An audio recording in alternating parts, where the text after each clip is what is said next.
Noel, Germany, the largest source market in the world, 81 million outbound visits annually, 84 billion euro in tourism expenditure on our doorstep. How are we doing?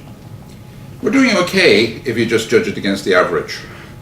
Nice round numbers from Germany, 80 million people and spend over $80 billion per year on travel, and we get probably less than 1% of that market. Now, it's a mature market. I mean, it's not going to grow very fast. But if you take it over time, I would say we're growing probably just in line with the average from Germany.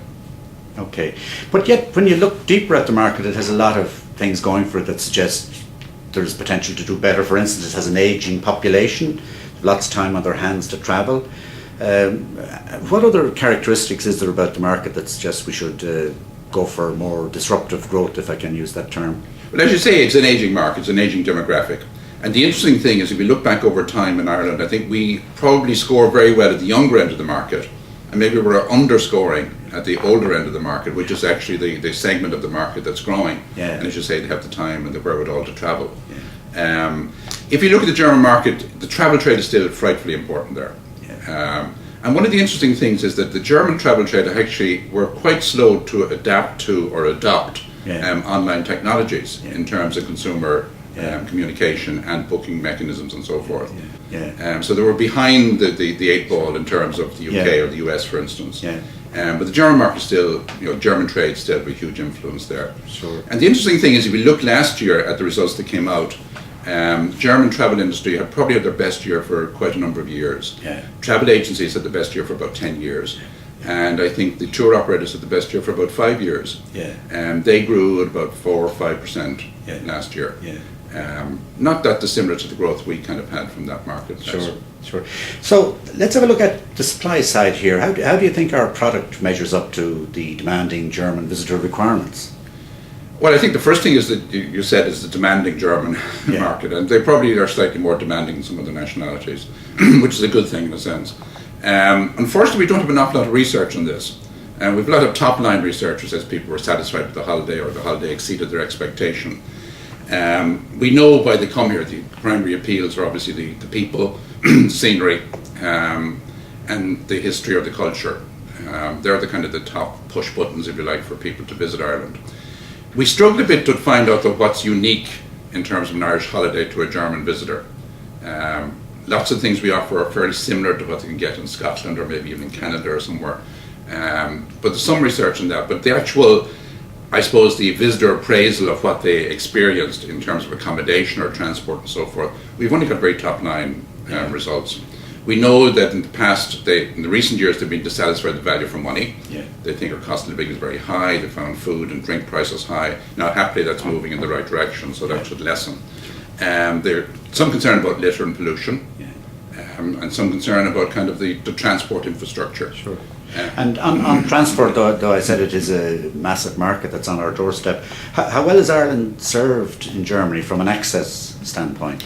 Quite well, actually. About 20,000 seats per week from Germany to Ireland by air during the summer. About 10% of our visitors come by ferry. That's about 17% of our holiday visitors from Germany come by ferry. I suppose if there's a downside to the access, it is that most of it's coming into Dublin. We've got a service to Kerry, we've got a service to Knock, but otherwise, and to Cork from Munich, but otherwise it's predominantly into Dublin.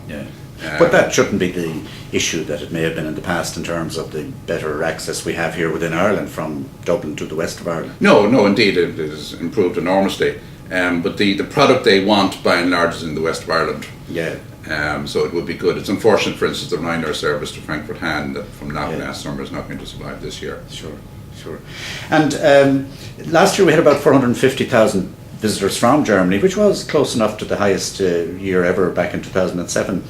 But as you said at the outset, it's a very small market share still. What do you think we need to do to get more robust growth coming from the world's largest source market?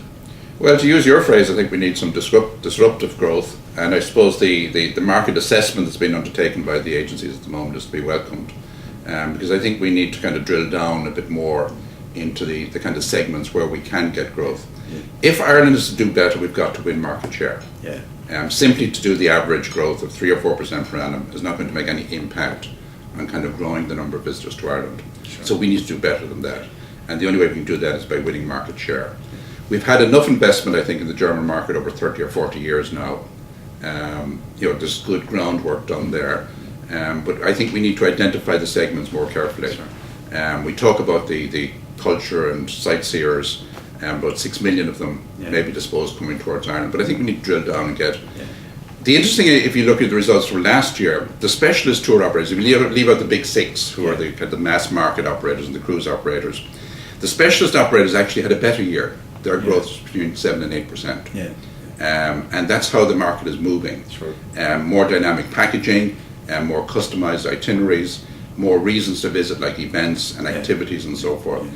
So I think instead of kind of concentrating, we may need to look at how we present Ireland in the marketplace and how we spend our resources.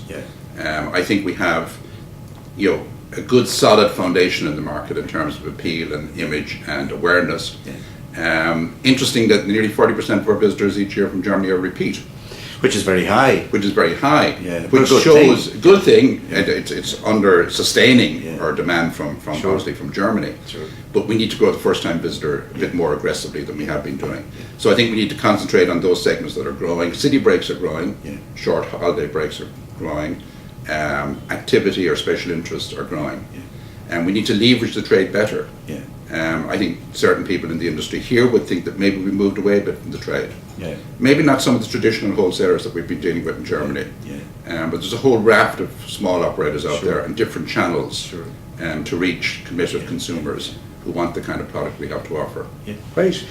Well, that's terrific. There's lots of food for thought for the group who are conducting the assessment of the market, and they're commissioning some new research as well to validate some of the existing material that's there, and hope to finish that report in August or September. So a good news story in the sense that it's a giant market close to home that seems to have a lot of potential that can be exploited.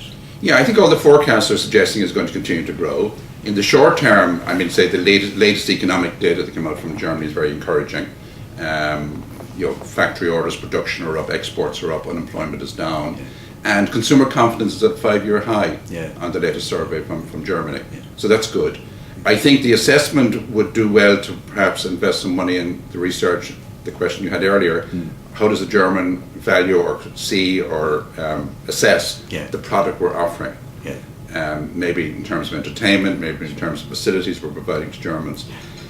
We're very comfortable with the Americans, we're very comfortable with the British, we're not so comfortable in understanding the needs of our continental visitors. That's a very good point to finish on. Thank you, Noel, for your insightful insight as always.